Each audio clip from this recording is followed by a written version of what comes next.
The sum of four consecutive odd numbers is 96. Find the largest number.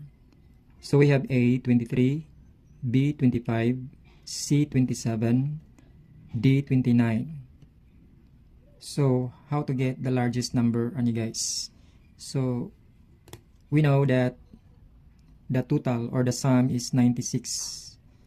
Total of four consecutive odd numbers. So what are we going to do is to divide 96 by 4. Okay guys, so 96 divided by 4.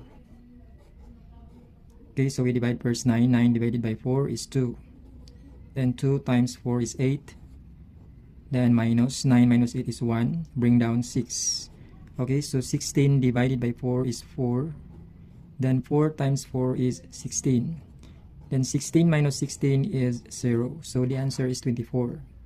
So kaning 24 guys, mao ni siya nga atong pinaka-center.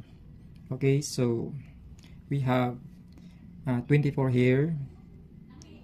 So in order to get the four consecutive odd numbers, so 24 is our center number. Then kay add man ang ato aning pangitaon, add numbers ang ato aning i-total. So 24, then 25. So 25. So 25 here. So 25 guys is an odd number. Then 23 here. 23 is an odd number. So kuha nga na lang duha since we have two odd numbers na, 23 and 25. So sunod sa 25 guys is 26. Then dire is 22.